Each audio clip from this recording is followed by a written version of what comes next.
I especially want to thank Chief Pazen for his leadership during these difficult times. We've been in the foxhole on some pretty amazing and unprecedented times and issues, including the pandemic, of course, the unprecedented social justice efforts and protests that occurred in our city and around the region.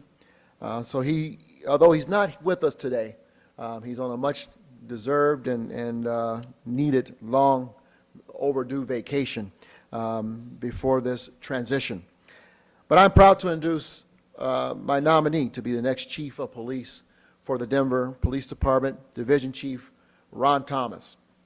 In Chief Thomas, we have an officer, an individual who has served this city with the badge for 33 years. I've known and worked with Chief Thomas when he was on the street, dating back to when I was in my mid to late 20s. He's long career. He's very well respected within the police department. He's homegrown. He continues a family tradition of public service in the Denver community. We do not hold against him that he is a TJ Spartan, having played football, linebacker, and tight end for the Spartans under Coach Smotes, and the fearless football team that I faced as a Thunderbolt. But oftentimes when you see community gatherings on the issues of safety, and oftentimes just registered neighborhood organizations, you see Chief Thomas there listening, building bridges, and he also shows up at community tragedies that have occurred in our city as the division chief in charge of patrol. He's everywhere, and it's one of the reasons why I thought he was the obvious choice to be the next chief of police for the city of Denver. I've given and have talked with Chief Thomas to discuss some very clear tasks that I want him to focus on over the next 315, 16 days that my administration will remain in force. First, we must sharpen our focus on creating and implementing new strategies and tactics to reduce the rising crime in our city. We have strategies in place. This is a continued opportunity for us to be even more focused on those strategies and look for additional tools and opportunities to address crime, rising crime in our city. Downtown will continue to be a priority. We've got to get the situation in our central business district under control. I've asked Chief Thomas to reevaluate where we are with regards to our resources, where our officers are assigned, more officers out on the street in areas we need them to be, supported by alternative response programs where needed, and improve response times throughout the city. I've also given them a task to maintain our presence, started under Chief Pazen in our identified hotspots, which have proven to be effective in reducing crime, particularly violent crime. This effort is working, and we're not going to let these areas slip backwards. We want to continue our efforts to remove illegal guns from our streets and illegal drugs, especially fentanyl, from our communities in coordination with our public health experts and partners. Let me remind everyone that we are starting our efforts. We look forward to our partnership with the U.S. Attorney and the City Attorney's Office is currently being stood up, the SASA effort to deal with previously convicted individuals carrying weapons in our community.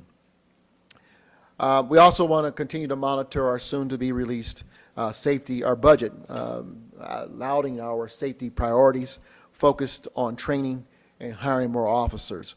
I want our efforts to step up with regarding getting more people to look at and consider law enforcement in the city of Denver.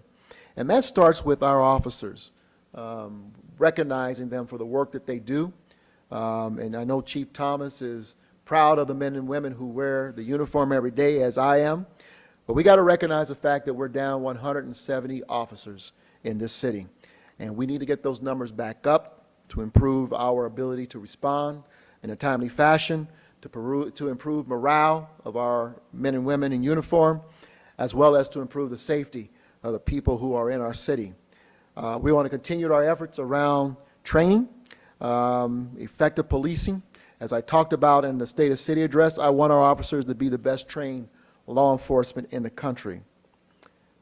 One of the other tenets I asked him to focus on is to reinforce and to build collaborative partnerships that will support all of this. One, we need to get our officers back in the community beyond just law enforcement. And though we're down in numbers, I think strategic utility of the troops in uniform showing up in the community, being a part of the community, when they're not necessarily just enforcing the law, is critically important to build trust. One of the things I said to Chief Thomas, we've got 300+ days to make this the model city in the nation on how to restore trust with the community. And I believe he's up to the task to help make it happen, because we need to build community relationships, especially in communities of color, so they feel supported. And this will help, my belief, it will help us in recruiting more officers or men and women to join the police department. And then finally, making sure our transparency, accountability, and communication is the best it can be within the department and with the public. And with that, it really is my honor and my privilege to bring forth the nominee to be the next Chief of Police of the City and County of Denver, Division Chief Ron Thomas.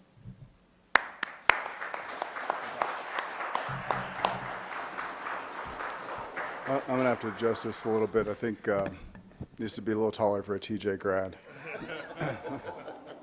In all seriousness, I really want to thank Mayor Hancock and also Executive Director Saldate for really entrusting me with the opportunity to lead this great department. I think it's also important for me to thank Chief Pazen for his years of committed, dedicated service to this community, particularly his last 4 years as police chief. I also want to thank my family, giving a special note to my mother and father, who instilled in me the value of service, being committed servants, public servants in the city of Denver as well. I am committed to this city, and I hold a strong vested interest in having safe communities that trust in their police department. Now, having said that, I understand the challenges ahead that have created my charge. I know that crime is up, that other safety challenges have increased. I recognize that response times are up. I understand that call hold times are up. At the same time, I understand that our staffing is down. I understand that community trust is also at a low point. And I'm committed to fixing those things. We need to fix those things, and those things are going to be addressed. I can promise you that. I'm committed to reversing each of those trends with an intense focus on public safety, particularly in our downtown core. I recognize that there are communities where we do have strong, trusting relationships, but certainly there are also communities where we've got work to do. And I'm committed to doing that work, and honestly relying on relationships that I've already established and those that I plan to establish starting today. Through those partnerships, I intend to build and establish trust across the city. I also look forward to meeting with all members of City Council, many of whom I've already worked collaboratively with for years. I think you'll find out as you learn more about me that I am a man of very few words. I really do recognize that actions speak much louder than words. And so with that, I will end my comments and certainly be available for questions. Chief Thomas, the department has obviously faced a lot of scrutiny over the officer-involved shooting at the logo earlier this summer. How do you plan to handle that moving forward, and what is your message to the community? So my message to the community is that it is our commitment to keep communities safe, and certainly we don't want to be responsible for injuries that the community sustains. That situation has certainly highlighted the fact that we are faced with split-second decisions all the time. And there is, I think, a reasonable expectation that we make the right decision, that we make the best decision, and that comes through training. So I am committed to continuing to build upon and enhance our training so that we can be counted on to make the appropriate decisions in those instances. Mayor Hancock, what is the Chief Pazen done for settling down now? First, it was his decision to retire. I want to be clear with that. Secondly, I think as he looked at the calendar, he recognized that October 15th, he will reach what we know as civil servants, as the retirement, combination between retirement and years of service, the rule of 80 for police officers. And with his bank of PTO and vacation, he felt it was the right time to give notice. And so with that respect, I accepted that he will be retiring soon, and we began a plan of transition. No, it was his decision to retire and to use the rule of 80 as the opportunity for him to begin to. This is a very difficult career. 28 years is a long time. And when he looked at the calendar, he made a determination to retire at this time. He was already scheduled to be on vacation today. When did you find out you planned to retire? We about 48 hours ago. Yeah. Chief Thomas, you have anything to add? Just 48 hours into the job. Do you have any specific plans for redeploying some officers or specific plans at this point? I do have plans. They're not completely fleshed out yet, but I do understand my charge again, which is to put more officers on the street in order to respond to 911 calls, lower that response time, and meet those public expectations. And do you think one of the biggest challenges is the shortage of officers? Certainly, but I do think that there are opportunities to force multiply with partnerships with other agencies, making better use of civilians. There are things that we do that I don't think it always takes a badge and a gun to do, and I think that placing those on someone else's plate, I'm a strong believer, and I really thank Chief Pazen for really getting us involved in significantly in alternative response. That's something that I believe in as well, and I think that creates an opportunity that we can leverage in order to put more people out on the street so that they can handle those calls. Chief Thomas, you talked about the need to restore community trust in some areas, in some neighborhoods. What exactly do you think to make that happen? Great question, thank you. So again, I know that there are communities, I've been in this community in my previous role as division chief for a long time, and so I've attended a number of community gatherings and events. I have strong bonds and relationships in the community that I intend to continue to build upon. I know that there are areas of town where we already have very strong relationships, and again, areas of town where we have work to do. And I intend to meet with those communities head on and really identify what their needs are and the things that they would like to see in order for us to build and maintain that trust. I understand that several years ago, you worked with a committee that was looking at bias in policing, profiling in policing. But I've heard from people who were involved with that committee that they never really saw the outcomes of those findings. It was about 4 or 5 years ago. Can you talk a little bit about what's the status of that work? What came out of that work? So that work did take place, and I was involved in that work, and essentially what that work entailed was creating a process where when officers make contact with individuals, they complete a contact card in essence, so that we can track and identify trends in who gets contacted, why they get contacted, and whether there are any biases that we can deal with. We partnered with a private entity, and actually the data belongs to that private entity. And then that work ended without us being able to do a deep dive into that data and being able to provide public context to that data. But I'm also aware of the fact that there are some laws currently on the books that we are complying with that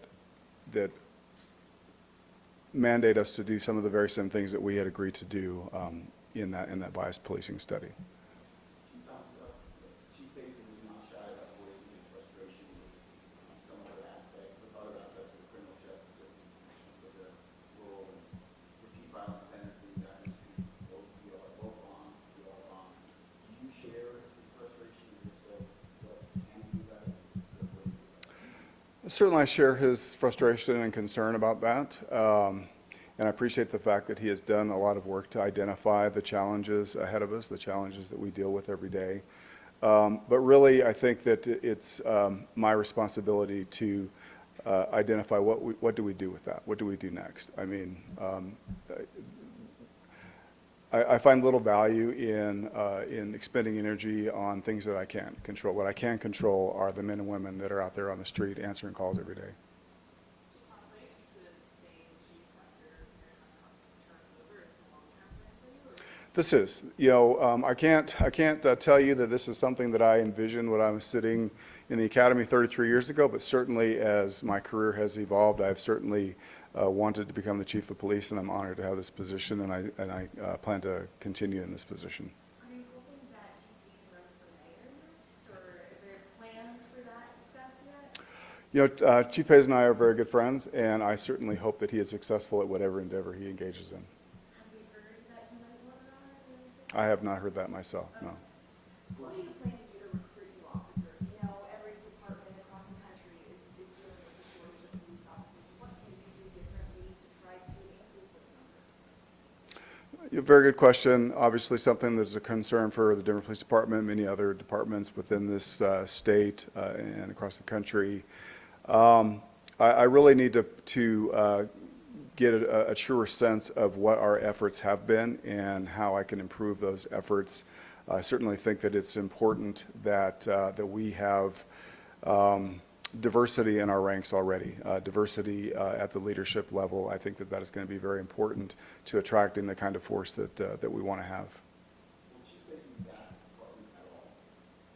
I mean, September 6th, I saw September 6th date that he came So out. that is the date that I will begin my charge. I've not yet talked to Chief Pazen. I certainly do plan to talk to him and congratulate him on his retirement and offer whatever assistance I can in his future endeavors.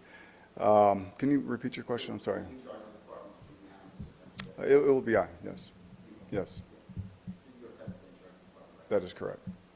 Mayor Hancock, unrelated note, any comment you want to make about the Texas governor coming out saying he has plans to bus migrants to other sanctuary cities, including Denver? Well, first of all, I think it's, you know, it's one of the most inhumane acts that you could see happening in this country right now. I've been well aware of what Texas and some other states have been doing in terms of busing immigrants. I don't know how more inhumane you can be than what they're doing. And to the mayor of D.C., who is a good friend, Mayor Muriel Bowser, to work to find very compassionate ways in working with the federal government to deal with the folks these human beings who are being brought in on buses without any direction has been nothing but paramount.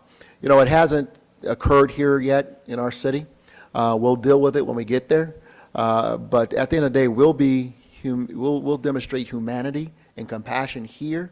But I think it's extremely important that the federal government deal effectively with the governor who simply seems to have a bias and inhumanity embedded in his heart without being able to see and look at these individuals as human beings. It's really unfortunate.